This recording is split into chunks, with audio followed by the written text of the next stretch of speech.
Polisi mengerahkan anjing pelacak untuk menyelidiki pembunuhan 4 orang yang merupakan satu keluarga di Rembang, Jawa Tengah. Pengerahan anjing pelacak bertujuan untuk menemukan jejak pelaku yang kemungkinan lebih dari 1 orang. Sugiono, saksi yang sudah 20 tahun ikut membantu korban, Anom Subekti, menjalankan bisnis gamelan, mengaku melihat sebuah sepeda motor di malam kejadian sekitar pukul 11 malam. Tahunya saya sekitar jam 11 pulang dari sini, 11 malam, dari rumahnya Mas Danang itu ya. Itu ada sepeda motor satu. Iya, helmnya putih. Motornya tahu nggak? Nggak tahu, saya dari arah Pantura ini kok. Saya nggak berani ke situ lah. Soalnya biasa kan kiambake pijet. Dengan kira itu pijet ya? Iya, kira saya pijet. Nah, saya tanya tukang pijet, mau? Enggak. Aku gak dibengi gak kok kono, Mas. Polisi mencari bukti tambahan, termasuk kemungkinan pelaku lebih dari 1 orang. Polisi kini mendalami kemungkinan motif dendam pribadi dalam pembunuhan ini. Kita duga sementara itu dendam, karena kenapa kami menyimpulkan dendam? Karena yang menjadi korban yaitu satu keluarga, namun tidak ada barang-barang yang berhasil atau barang-barang yang diambil oleh pelaku. Jadi kesimpulan kami ini adalah dendam yang dilakukan oleh pelaku terhadap korban. Informasi dari kepolisian, 2 telepon genggam milik suami istri yang terbunuh, Ano Subeki dan Tri Purwati, dibawa pelaku. Muncul dugaan pelaku berniat menghilangkan jejak komunikasi dengan korban. Dari Rembang, Jawa Tengah, Musyafah Ainus melaporkan.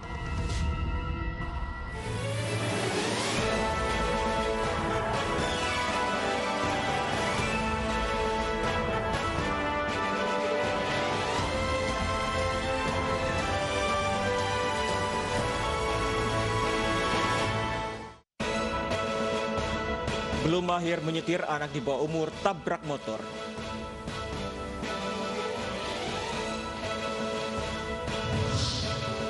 Bogor berlakukan ganjil genap, tekan penyebaran corona.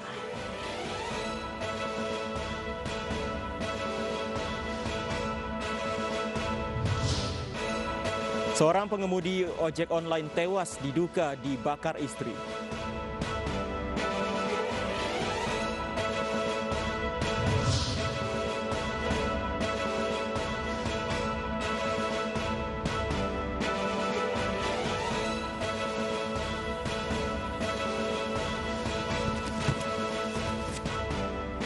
Halo, selamat sore pemirsa, demikian tadi berita pilihan iNews Sore yang akan menemani Anda selama 2 jam bersama saya Anissa Dasuki. Dan saya Fandi Hasi. Pemirsa, kita awali iNews Sore hari ini dengan informasi jembatan Rebun di perbatasan Pekalongan Pemalang, Jawa Tengah yang ambles akan dibongkar. Jembatan ambles karena termakan usia, padahal ini adalah salah satu akses antar kota di jalur Pantura.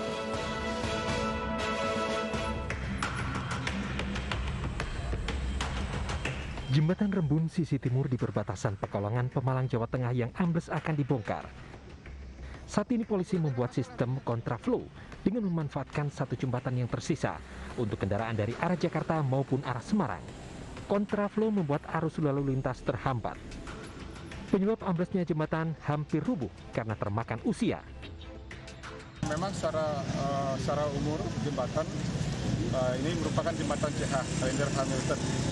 Kalender Hamilton. Ini kami sebenarnya sudah usulkan untuk mengganti jembatan dan masih tentunya masih dalam proses tahap desain. Memang secara umur atau kondisi sudah umur ya. Jembatan CH ini sangat rentan terhadap kendaraan overload. Ya. Jembatan Rembun yang dibangun pada 1977 ambles sedalam 2 meter pada Kamis malam ketika ada sebuah truk dan mobil yang melintas.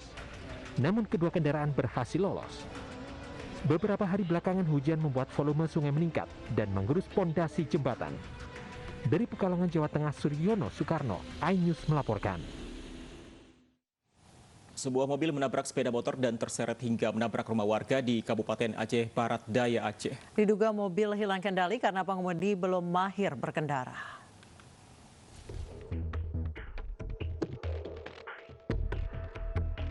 Inilah detik-detik saat sebuah mobil menghantam sepeda motor dan menyeretnya sejauh 5 meter hingga menabrak rumah warga di Kabupaten Aceh Barat Daya, Aceh. Peristiwa berawal dari sebuah minibus dari arah Blang Pidi menuju Nagan Raya berbelok dengan kecepatan tinggi.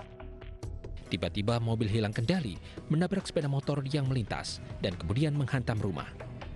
Warga di lokasi kejadian langsung membawa 2 pengendara sepeda motor ke rumah sakit. Menurut saksi mata, pengendara mobil baru 3 hari mengemudi dan diduga masih di bawah umur. Mobil itu baru dibeli, yang dibawa sama anaknya, dan pun anaknya baru bisa bawa mobil, belum mahal kali untuk bawa mobil. Karena mobil itu yang dari arah sebelah kiri meluncur ke sebelah kanan. Lawan arah, Pak ya? Lawan arah. Untuk memastikan penyebab kecelakaan, polisi telah diterjunkan ke lokasi. 1 sepeda motor rusak parah, mobil rusak di bagian depan, dan rumah yang berfungsi sebagai warung juga rusak. Sementara 2 korban yang terluka dan patah tulang sedang menjalani perawatan di rumah sakit. Kecelakaan lalu lintas tadi, Saudara Melia lupa mengalami patah kaki di bagian pergelangan kaki sebelah kanan. Ditanya emang baru belajar naik mobil. Beli mobil baru 3 hari. Pengemudi mobil telah diamankan di Mapolres Aceh Barat Daya untuk pemeriksaan lebih lanjut. Dari Kabupaten Aceh Barat Daya, Aceh, Afsah Ainus melaporkan. Pemirsa, untuk mempersempit mobilitas warga, pemerintah Kota Bogor akan memperlakukan sistem ganjil genap kendaraan mulai Sabtu besok. Ganjil genap akan berlangsung setiap Sabtu dan Minggu selama 2 pekan.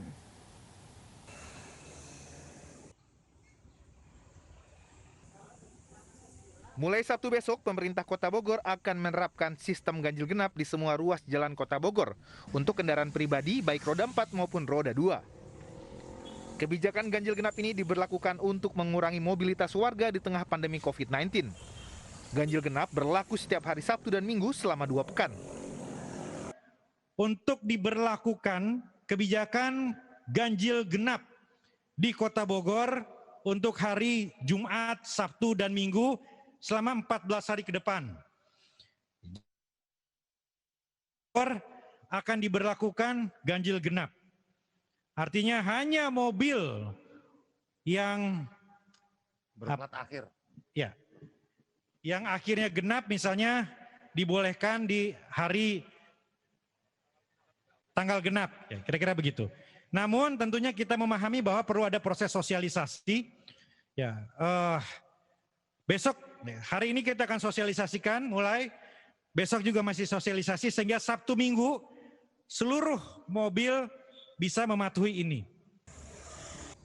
Kepolisian Resor Bogor Kota Jawa Barat akan menempatkan sejumlah personel di 11 titik checkpoint untuk memeriksa kendaraan yang melintas.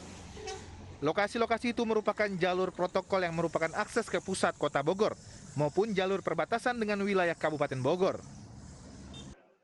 Itu akan kami berlakukan dan akan ada checkpoint. Checkpoint akan kami berlakukan untuk melakukan pemeriksaan, termasuk juga untuk memutarkan kendaraan untuk tidak masuk ke Kota Bogor. Data terakhir Satgas COVID-19 Kota Bogor di tanggal 3 Februari 2021, kasus positif COVID-19 mencapai 8.933 dengan jumlah pasien sembuh 7.272 dan meninggal dunia 164 orang. Tim Liputan iNews melaporkan. Alat tes COVID-19 Genos mulai digunakan di beberapa stasiun, antara lain stasiun Pasar Senen dan Gambir. Alat tes COVID-19 Genos dinilai penumpang kereta api lebih praktis dan tanpa rasa sakit. Sejumlah calon penumpang kereta di stasiun Pasar Senen antusias memilih alat tes COVID-19 Genos C19 sebagai salah satu syarat perjalanan menggunakan kereta api. Berbeda dengan rapid antigen yang melalui hidung, tes Genos menggunakan sampel hembusan udara melalui mulut. Hingga saat ini sebanyak 4 unit alat tes COVID-19 Genos disediakan di stasiun Pasar Senen. Sejumlah calon penumpang kereta mengaku memilih alat tes Genos selain karena harganya lebih murah, proses pengambilan sampel juga dinilai lebih praktis. Pasti lebih simpel ya, lebih simpel juga, terus ya nggak sampai nyakitin kan, biasanya orang ada yang hidungnya sampai sakit. Nah terus harga juga lebih murah sih, itu udah oke sih Mas menurut saya sih. Cuma ya saya belum tahu aja nih hasilnya nunggunya lama apa enggak sih, begitu. Genos sendiri ini saat ini sudah tersedia di 2 stasiun, yaitu Stasiun Gambir dan juga Stasiun Pasar Senen. Nah, salah satu persyaratan yang harus dipenuhi jika para pengguna jasa ingin menggunakan layanan Genos di stasiun, ini sudah wajib harus memiliki kode booking ataupun tiket yang sudah ditransaksikan, seperti itu. Nah, kemudian juga para pengguna jasa dianjurkan untuk tidak melakukan makan atau minum sebelum mengambil sampel Dan pemirsa, untuk mengetahui informasi terkini hari pertama pelaksanaan tes COVID-19 menggunakan Genos, sudah bergabung bersama kami Pangeran Negara di Stasiun Pasar Senen, Jakarta Pusat. Pangeran, apakah ada antrian calon penumpang yang akan menggunakan tes COVID-19 dengan Genos di sana? Fandi, Anissa, tingginya antusiasme warga untuk bisa mengikuti metode baru pemeriksaan COVID-19 yakni Genosi-19 membuat antrian para calon penumpang ini tidak bisa terhindarkan. Jika Fandi dan Anissa bisa saksikan di belakang saya, memang terdapat antrian yang cukup panjang sebab antrian ini juga telah terjadi sejak siang tadi. Menurut data yang kami dapatkan dari Kepala Humas PT KAI Daob 1 Jakarta, yakni dikatakan bahwa per hari ini sudah ada 600 calon penumpang lebih yang sudah menggunakan metode pemeriksaan Genosi-19. Dan hal yang perlu dicatat oleh masyarakat tentunya bahwa metode pemeriksaan Genosi-19 ini dibuka sejak jam 7 pagi hingga pukul 7 malam, sehingga bagi masyarakat yang ingin melakukan pemeriksaan Genosi-19 diharapkan mematuhi ketentuan waktu yang sudah memang diatur oleh pihak PT KAI. Sementara itu ada beberapa mekanisme yang harus dipenuhi oleh para calon penumpang sebelum nantinya mereka mengikuti pemeriksaan Genosi-19, yakni mereka terlebih dahulu harus menunjukkan bahwa mereka telah memiliki tiket kereta jarak jauh, kemudian juga menunjukkan identitas yakni KTP mereka, dan akhirnya mereka nanti diarahkan untuk melakukan registrasi. Setelah mereka melakukan registrasi, mereka baru akan mendapatkan nomor antrian, dan nanti setelah dipanggil, mereka baru akan mendapatkan sebuah kantung plastik berwarna putih, kurang lebih seperti itu. Baru nanti mereka akan diajarkan bagaimana cara menggunakan metode Genosi-19. Karena dari yang kami lihat di lapangan, banyak sekali di antara masyarakat yang belum mengetahui bagaimana cara penggunaan Genosi-19, sehingga dihadirkanlah para petugas di sekitaran PT KAI ini untuk membantu kepada masyarakat yang ingin menggunakan Genosi-19. Jadi mereka diajarkan untuk bagaimana cara meniup dan menghembuskan nafas yang benar, dan kemudian setelah bungkusan Genosi-19 itu didapat, maka Genosi-19 itu akan ditampung di sebuah wadah khusus, kemudian akan diserahkan kepada para petugas yang ada. Setidaknya dari pantauan kami ada 5 alat Genosi-19 yang sudah tersedia di Stasiun Pasar Senen, Jakarta. Jika kita berbicara mengenai antusiasme warga, tentunya kita melihat sisi keuntungan yang didapat oleh para calon penumpang dengan menggunakan pemeriksaan Genosi-19. Di antaranya waktu yang lebih singkat untuk mendapatkan hasil sekitar 3 menit, kemudian juga ada biaya yang jauh lebih murah yakni sekitar 20.000, tentunya berbanding jauh dengan harga pemeriksaan antigen yang seharga 100.000 lebih. Dan ada ketentuan juga yang harus dipenuhi oleh masyarakat sebelum mereka mengikuti pemeriksaan Genosi-19, yakni dengan tidak makan ataupun minum 30 menit bahkan sampai 1 jam sebelum melakukan pemeriksaan Genosi-19. Fandi dan juga Nisa. Baik, terima kasih Pangeran Negara melaporkan langsung dari Stasiun Pasar Senen, Jakarta. Selamat bertugas kembali, Pangeran. Pemirsa, dilatari dendam kasus asusila, seorang kakak di Bekasi tikam adik ipar. Informasi selengkapnya akan kami hadirkan usai jeda.